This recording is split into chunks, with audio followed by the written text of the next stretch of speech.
السلام علیکم ویورز، کیسے ہیں آپ سب؟ امید کرتی ہوں کہ آپ سب خیریت سے ہوں گے۔ ناول زد می میں آپ سب کو خوش آمدید۔ میں حاضر ہوں آپ کے ساتھ اندیکھا خواب کی قسط نمبر 23 کے ساتھ، جس کا یقیناً آپ سب کو بہت بے صبری سے انتظار رہا ہوگا۔ ناول شروع کرنے سے پہلے میری آپ سب سے ایک چھوٹی سی ریکویسٹ ہے کہ کائنڈلی میرے چینل کو سبسکرائب کر دیں اور مجھے بہت ذرا سپورٹ کریں تاکہ میں آپ کے لیے مزید ایسے ہی بہت اچھے اچھے ناولز لے کر آؤں۔ چلیں ناول شروع کرتے ہیں بغیر کسی تاخیر کے۔ نماز پڑھ کر وہ کافی دیر جائے نماز پر بیٹھی، اپنے دل پر ہاتھ رکھے آنکھیں بند کیے زیر لب قرآنی آیات کا ورد کر رہی تھی۔ یہ بے چینی، یہ گھبراہٹ اسے آج سے پہلے کبھی نہیں ہوئی تھی۔ یہ احساس اس کے لیے نیا تھا۔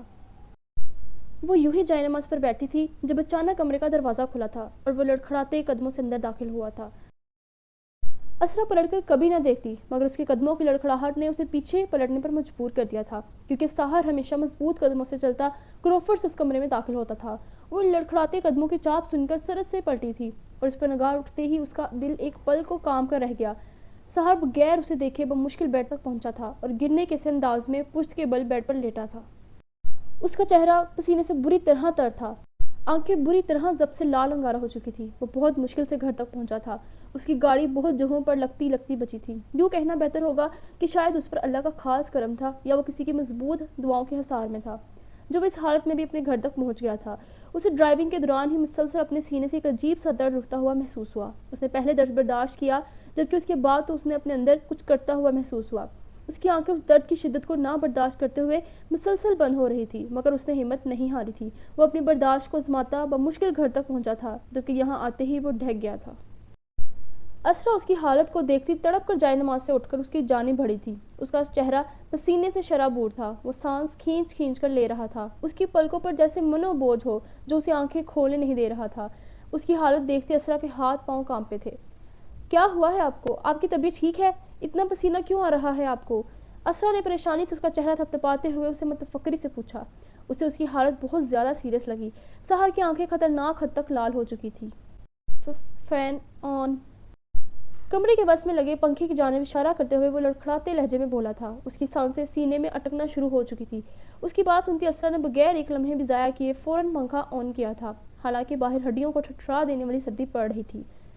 آپ کو کیا ہو رہا ہے؟ پلیز مجھے بتائیں، آنکھیں کھولیں اپنی۔ اسرا نے اپنے دوپٹے سے اس کے چہرے پر آئے بری طرح پسینے کو صاف کرتے ہوئے اس کا چہرہ تھپتھپا کر اسے آنکھیں کھولنے پر مجبور کیا، جبکہ ساحر نے اپنی مسلسل بند ہوتی آنکھوں سے خود پر جھکی اسرا کو دیکھا تھا، جس کے چہرے پر اس کے لیے متفکری تھی۔ اس کی آنکھوں میں اس کے لیے آنسو تھے، اس کے لہجے میں اس کے لیے تڑپ تھی۔ اسرا عالم اور اس کے لیے روئے، یہ سب کچھ تو کسی اندیکھا خواب کی تعبیر لگتی تھی۔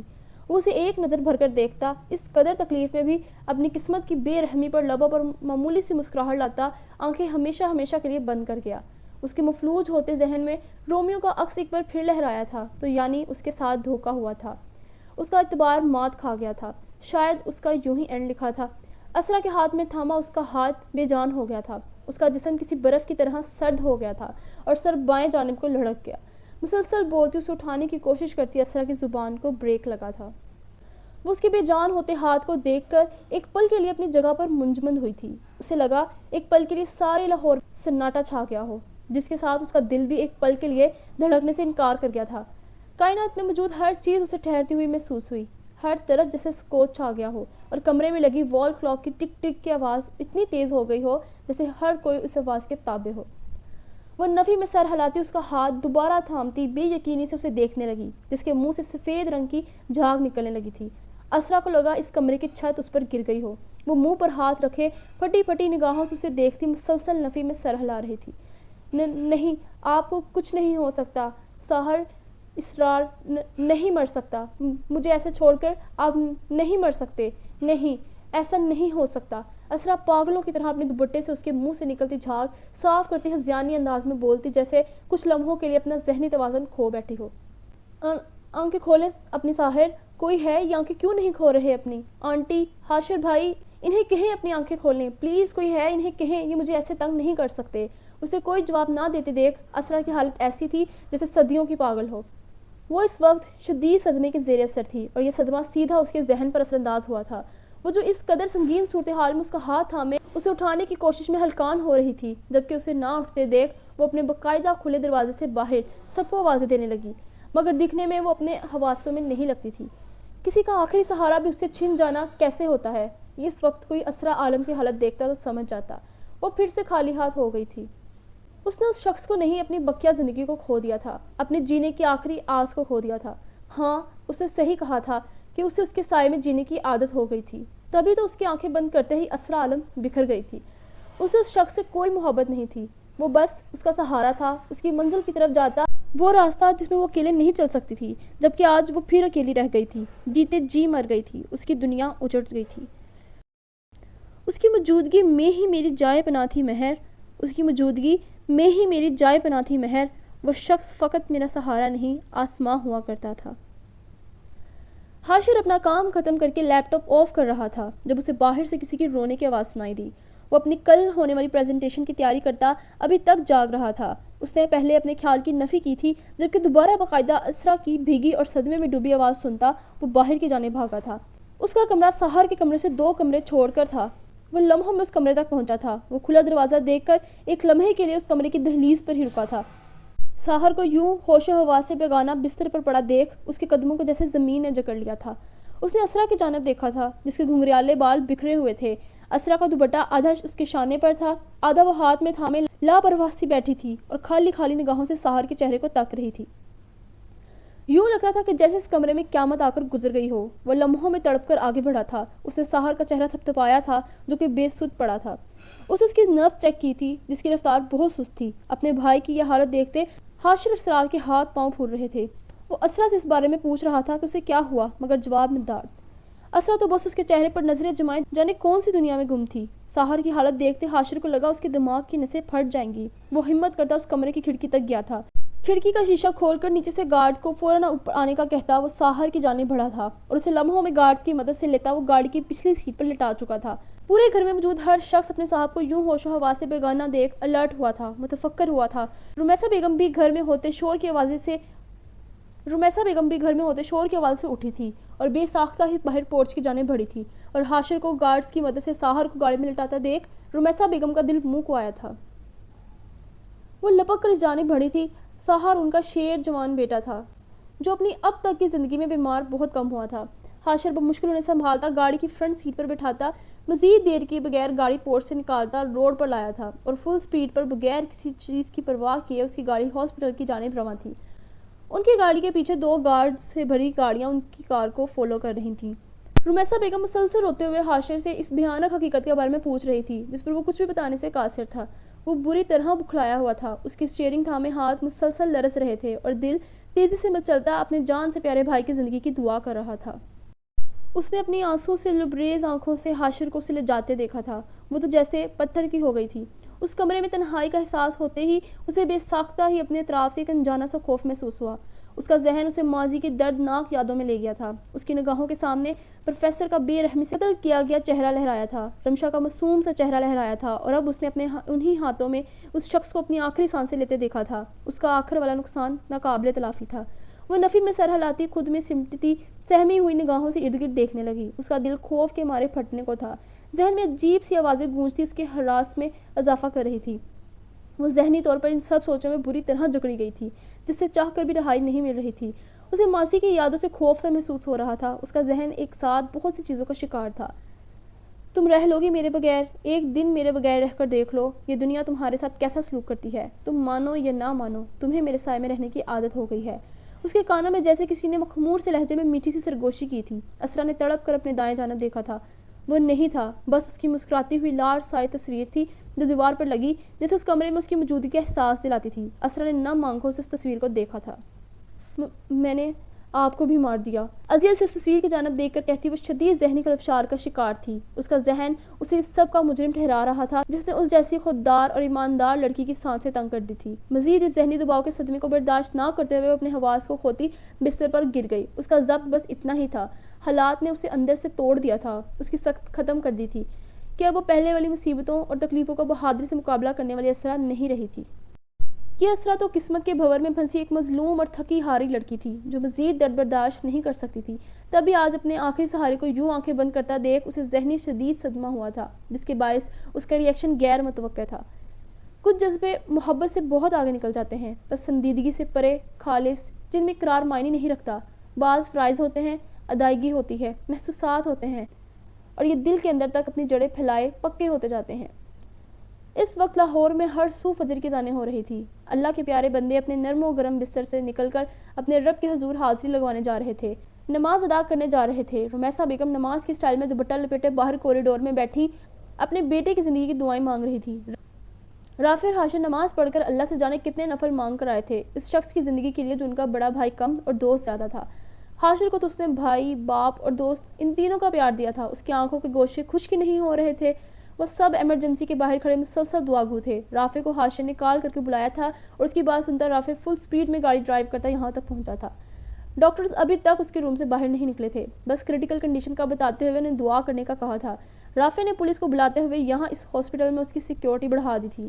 سحر کا نمبر ٹریس کرنے کے لیے ٹریکر کو سینڈ کیا گیا تھا اور اسے اس کا 24 گھنٹوں کا ڈیٹا نکلوانے کے لیے کہا گیا تھا، جس سے وہ یہ جاننا چاہتا تھا کہ وہ پچھلے دن کہاں کہاں گیا تھا اور کس کس سے ملا تھا۔ حاشر وہ مشکل خود کو سنبھالتے اپنی ماں صاحب کو تسلیاں دے رہا تھا جنہوں نے رو رو کر اپنی حالت خراب کر لی تھی۔ حاشر کو لگ رہا تھا ان کے ہنستے مسکراتے گھر کو کسی کی نظر لگ گئی ہے، جو یوں لمحوں میں یہ اچانک افتاد ان پر آن پڑی تھی۔ صبح کی روشنی باہر پھیلنے لگی تھی جب ایمرجنسی روم کا دروازہ کھلا تھا اور ڈاکٹرز باہر نکلتے ہوئے دکھائی دیے۔ رافع سب سے پہلے بے چینی سے آگے بڑھا تھا جبکہ حاشر بھی اپنے دل کو مضبوط کرتا، خود کو ہر طرح کی بری خبر کے لیے تیار کرتا ڈاکٹرز کے قریب آیا تھا۔ ہم نے ان کا ٹریٹمنٹ کر دیا ہے، وہ اب خطرے سے باہر ہیں، مگر انہیں ہوش کب تک آئے گا ہم کچھ نہیں کہہ سکتے۔ اس ڈرگ نے ان کے ذہن پر بہت گہرا اثر کیا ہے۔ یہ تو وہ بہت بہادر تھے اور یقیناً ان کی ول پاور بہت سٹرونگ ہے جس کی وجہ سے وہ اب تک سروائیو کر گئے، ورنہ ان کی جگہ کوئی اور ہوتا تو ہاسپٹل آنے سے پہلے ہی دم توڑ دیتا۔ باقی آپ لوگ دعا کریں۔ ڈاکٹر نے انہیں پروفیشنل انداز سے بتایا تھا جس پر حاشر اور رافع نے اپنا کب سے چھوڑا ہوا سانس بحال کیا تھا۔ رمیسہ بیگم نے بے ساختہ ہاتھ اٹھا کر اللہ کا شکر ادا کیا تھا۔ سر کو ہوا کیا تھا؟ وہ اس حال تک پہنچے کیسے؟ رافع ڈاکٹر کے جواب سے مطمئن نہیں ہوا تھا، وہ سوالی انداز میں گویا ہوا۔ ایس ایس پی صاحب پچھلے کچھ مہینوں سے ڈرگز لے رہے تھے۔ کل رات انہوں نے کافی زیادہ مقدار میں ڈرگز کا استعمال کیا جو کہ ان کے لیے جان لیوا ثابت ہوا۔ جس قسم کے خطرناک ڈرگز وہ استعمال کر رہے تھے یہ کسی بھی انسان کو 2 مہینوں میں ختم کر کے رکھ دے۔ خیر وہ اب خطرے سے باہر ہیں، آپ لوگ پلیز خیال رکھیے گا کہ وہ دوبارہ ایسی عادتوں میں نہ پڑے، ورنہ اس بار تو وہ بچ گئے ہیں، آئندہ کی کوئی گارنٹی نہیں۔ ڈاکٹر نے اسے تفصیل سے بتاتے ہوئے افسوس انداز میں کہا جس پر وہاں موجود سب کو شوق لگا تھا۔ واٹ؟ ڈرگز؟ آپ کو ضرور کوئی غلط فہمی ہوئی ہے، سر نے کبھی ڈرگز نہیں لی، وہ نشہ نہیں کرتے۔ رافع کا دل کیا اس ڈاکٹر کو ایک زوردار تھپڑ سے نواز دے جو یقیناً بکواس کر رہا تھا۔ سحر اور ایسی حرکت کر ہی نہیں سکتا تھا۔ اس نے مشتعل سے لہجے میں کہا تھا، آپ کو اگر میری بات پر یقین نہیں تو آپ ان کی رپورٹس چیک کر لیں، میرا کام آپ لوگوں کو اس حقیقت سے آگاہ کرنا ہے، باقی اسے قبول کرنا یا نہ کرنا آپ کی مرضی۔ رافع کے مشتعل ہونے پر ڈاکٹر سپورٹ لہجے میں اپنی بات کہتا وہاں رکا نہیں تھا، اپنے آفس کی جانب بڑھ گیا۔ یہ آدمی کیا بکواس کر کے گیا ہے رافع؟ بھائی ڈرگز نہیں لیتے، اس معاملے کی چھان بین کرواؤ، مجھے اپنے بھائی کے کردار پر ایک حرف بھی برداشت نہیں۔ حاشر نے ضبط سے مٹھیاں بھونجتے ہوئے رافع کو دیکھ کر کہا، اپنے بھائی کے کردار کی گواہی تو وہ آنکھیں بند کر کے دے سکتا تھا، میں کرواتا ہوں، ڈونٹ وری۔ اپنی حیرانی کو چھپاتے ہوئے اس کے شانے پر ہاتھ رکھ کر اسے تسلی دیتا 2 کانسٹیبلز کو اپنے پیچھے آنے کا اشارہ کرتا ہاسپٹل سے باہر نکلا تھا۔ رمیسہ بیگم کو ان سب باتوں کی پرواہ نہیں تھی، وہ بس اپنے بیٹے سے ملنا چاہتی تھی جس پر وہ حاشر کو اصرار کر رہی تھی کہ وہ انہیں اس کے کمرے میں لے کر چلے، جبکہ ابھی تک سحر کو آئی سی یو میں ہی رکھا گیا تھا۔ اس کے کمرے کے باہر رافع نے اس کی حفاظت کے لیے پولیس کی سیکیورٹی رکھوائی تھی۔ نرسز اور ڈاکٹرز ہر کسی کا باقاعدہ مختصر سا ڈیٹا نوٹ کر کے انہیں اس کے روم میں جانے دیا جا رہا تھا کیونکہ وہ کوئی عام انسان ہرگز نہ تھا، ایس ایس پی ساحر اسرار تھا جس کی جان بہت قیمتی تھی۔ بی بی جی آپ ٹھیک ہیں؟ اس کے چہرے پر پانی کے چھینٹے مار کر اسے اٹھاتے ہوئے ملازمہ نے فکر مندی سے پوچھا تھا۔ وہ اپنی بھوجل ہوئی پلکوں کو وہ مشکل کھولتی، اپنے چکراتے سر کو دونوں ہاتھوں میں تھامتی اٹھ کر بیٹھی تھی اور حواس باختگی سے ارد گرد دیکھنے لگی۔ اس کا ذہن آہستہ آہستہ بیدار ہو رہا تھا، وہ بستر پر سو رہی تھی۔ اس کا سر بری طرح سے دکھ رہا تھا جیسے کوئی گہری چوٹ لگی ہو۔ اس کا ذہن بیدار ہوتا آہستہ آہستہ اسے موجودہ صورتحال سے آگاہ کر رہا تھا۔ رات کا منظر یاد آتے ہی اس نے بے چینی سے ایک نظر پورے کمرے میں دوڑائی تھی مگر وہ کہیں نہیں تھا۔ اس کا دل کسی انہونی کے احساس سے ایک پل کو لرزا تھا۔ اس نے اپنے رونے سے سوجی ہوئی آنکھوں سے ملازمہ کو دیکھا تھا جو کہ متفکری سے اسی کی جانب دیکھ رہی تھی۔ وہ اب کیسے ہیں تم جانتی ہو؟ ان کی طبیعت کیسی ہے اب؟ اپنے خیالوں کی سختی سے نفی کرتی وہ اس کے بارے میں پوچھنے کے لیے موزوں الفاظوں کا انتخاب کرتی بہت محتاط دکھتی تھی۔ ملازمہ نے ایک ترہم بھری نگاہ اس لڑکی پر ڈالی تھی جو کہ کسی مرجھائے ہوئے پھول کی مانند دکھائی دیتی تھی۔ بڑے صاحب بالکل ٹھیک ہیں بی بی جی، وہ اب خطرے سے باہر ہیں، کچھ دیر پہلے حاشر بھائی کا ہاسپٹل سے فون آیا تھا کہ میں آپ کو بتا دوں، اس لیے میں یہاں آئی تھی۔ ملازمہ نے تسلی دینے والے انداز میں جیسے اس کی زندگی کی پھر سے نوید سنا دی تھی، جسے سن کر اسرا نے سکون کا سانس لیا تھا۔ اس کے لبوں سے بے ساختہ الحمدللہ نکلا تھا جبکہ آنکھوں سے جیسے تشکر کے کئی آنسو ٹوٹ کر گرے تھے جن پر اس کا اختیار نہیں تھا۔ یوں لگتا تھا جیسے اس کی سولی پر لٹکی جان کو قرار مل گیا تھا۔ وہ اپنے رب کا جتنا شکر کرتی کم تھا۔ بی بی جی، آپ ہاسپٹل کیوں نہیں گئی بڑے صاحب کے پاس؟ ملازمہ نے اس کے مرجھائے ہوئے چہرے پر پھیلتے سکون کو دیکھتے ہوئے نرمی سے پوچھا۔ اسرا نے اس کے سوال کرنے پر ایک نظر اس کی جانب دیکھا تھا اور اپنے بے ساختہ ہی کل رات کا منظر اس کی آنکھوں کے سامنے لہرایا تھا۔ وہ ایک پل کو کچھ بول نہ سکی۔ مجھے ہاسپٹل کے ماحول سے الرجی ہے، میں وہاں نہیں جاتی، اسرا نے بغیر اس کی جانب دیکھ کر جھوٹ بولتے ہوئے کہا اور اپنا بیڈ سے نیچے گرا دوپٹہ تھام کر اسے اوڑھتی ہوئی وہ تھوڑا لاپرواسی انداز میں بولی۔ ملازمہ نے کچھ حیرانی سے اسے دیکھا تھا۔ ہاسپٹل میں کوئی اور نہیں، اس کا شوہر تھا جس پر جانے کیسے وہ اتنی لاپرواہی کا مظاہرہ کرتی کہہ رہی تھی۔ ملازمہ کو اپنی چھوٹی بی بی جی کا اپنے بڑے صاحب سے یہ جناب اچھا نہ لگا۔ اس سے پہلے وہ مزید کچھ کہتی جب اسرا کی سنجیدگی بھری آواز سنائی دی۔ آپ ہاسپٹل میں ناشتہ بھجوانے کی تیاری کریں، حاشر بھائی سے کال کر کے اپنے بڑے صاحب کے کھانے کے بارے میں پوچھیں اور گلزار بابا کے ہاتھوں کھانا ہاسپٹل بھجوائیں۔ اسرا کا لہجہ تو حکم بھرا تھا جس پر ملازمہ فوراً اس بات میں سرحلاتی کمرے سے باہر نکل گئی اور اسرا کے چہرے پر چھائی سنجیدگی لمحوں میں زائل ہوئی تھی۔ اس نے بے ساختہ اپنے کمرے کا دروازہ بند کیا تھا۔ وہ بے اختیار بیڈ کی جانب دیکھتی اس کے ایک کونے پر ٹک گئی۔ اس کے سر میں ابھی بھی درد ہو رہا تھا، آنکھوں میں اب بھی مسلسل رونے کے باعث جلن ہو رہی تھی، مگر اس کے ذہن کی سکرین پر کل رات کا منظر چل رہا تھا جس نے اس کے دل کی دھڑکن کو بڑھا دیا تھا۔ کل رات کی اپنی بے ساختی پر اسے رہ کر خود پر حیرانی ہو رہی تھی۔ یہ مجھے کیا ہو گیا تھا؟ انہیں تکلیف میں دیکھ کر کیوں میرا دل تڑپ اٹھا تھا؟ کیوں ان کی آنکھیں بند ہوتے ہی مجھے اپنے چاروں جانب اندھیرا محسوس ہوا؟ کیوں ان کو ہوش و حواس بیگانہ ہوتے ہی دیکھ میں برداشت نہیں کر پائی؟ کیا میرا یہ رد عمل صرف انسانیت کے ناطے تھا؟ نہیں، یہ اسے بہت زیادہ تھا، بہت زیادہ۔ ان چند گھنٹوں میں جو ذہنی اذیت میں نے کل رات برداشت کی ہے، ایسا پہلے کبھی نہیں ہوا۔ وہ اپنے گزشتہ رد عمل پر سوچتی، اپنا سر دونوں ہاتھوں میں گراتی جیسے خود ہی اپنے کل کی کیفیت پر حیران تھی۔ اس کا ذہن بہت سی سوچوں کی اماجگاہ بنا ہوا تھا جو کہ اس کے سر درد میں مزید اضافہ کر رہا تھا۔ وہ خود کو ان سوچوں سے آزاد کروانا چاہتی تھی جبکہ اسے کوئی ٹھوس وجہ سمجھ نہیں آ رہی تھی جس سے وہ اپنے ذہن کو دلیل دے کر خاموش کرواتی۔ میں شاید اس لیے گھبرا گئی تھی کیونکہ وہ مجھے انصاف دلوانے والے تھے۔ ہاں، میں صرف اپنے مقصد کو دھورا رہتے دیکھ کر ڈر گئی تھی۔ دوسرا، میں کسی کو تکلیف میں نہیں دیکھ سکتی۔ اگر ساحر اسرار کی جگہ کوئی اور بھی ہوتا تو شاید تب بھی میرا یہی ری ایکشن ہوتا۔ انسانیت اور اسے 3 ماہ کے کانٹریکٹ کے علاوہ میرا ان سے کوئی تعلق نہیں۔ اپنے ذہن کی تسکین کے لیے وہ خود سے کہتی جیسے ان سب سوچوں سے فرار حاصل کرنے میں کامیاب رہی تھی۔ آخر والی بات سختی سے اپنے تڑپتے دل کو جو کہ محبت کا راگ لاپ رہا تھا باور کرواتی ان شور مچاتی دھڑکنوں کو خاموش کروا چکی تھی۔ وہ مزید وہاں رکے اس کمرے سے باہر نکل گئی کیونکہ اس کمرے میں اسے ہر جگہ ساحر کی خوشبو محسوس ہو رہی تھی جو کہ اس کے ذہن و دل کو اپنے مضبوط حصار میں جکڑے ہوئے تھی۔ وہ اس شخص کے سحر سے فرار چاہتی تھی کیونکہ ان کمزور دلائل نے اس کے دل کو وقتی تو خاموش کروا دیا تھا مگر مستقبل میں یہ دھڑکنیں قطعی اس کی سننے والی نہیں تھی۔ اسے کہتے ہیں ایک تیر سے 2 شکار۔ اب آئے گا نا اس کھیل میں اصلی مزہ، جو وہ زخمی شیر دھاڑے گا اور میں اس کی ساری سلطنت تباہ کر دوں گا۔ سگار کا گہرا کش لیتے ہوئے وہ ہوا میں دھواں چھوڑتے ہوئے بڑے محظوظ سے انداز میں اپنی کارروائی پر سرشاری سے بولے تھے۔ اسد کے چہرے پر بھی ایک کمینی سی مسکراہٹ پھیلی تھی۔ سر، وہ ڈاکٹر اپنی پروموشن کی ڈیمانڈ کر رہا تھا اور اپنے بیٹے کے لیے ابراڈ میں ایڈمیشن کی۔ اسد نے اس ڈاکٹر کی ڈیمانڈ سے آگاہ کرتے ہوئے کہا، اسے جو چاہیے ہم دیں گے، اور ساتھ ہی ساتھ اس پر نظر بھی رکھنا کیونکہ ہم اب معمولی سی بھی غلطی کو برداشت نہیں کر سکتے۔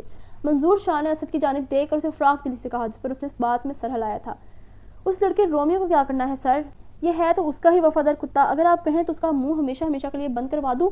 اسد نے اسے مزید آگے کا لایا عمل کے بارے میں پوچھتے ہوئے صفاقی سے کہا، نہیں، اس کا کام تو وہ SSP خود ہی تمام کرے گا۔ ہم کیوں مزید ایک اور قتل اپنے سر لیں؟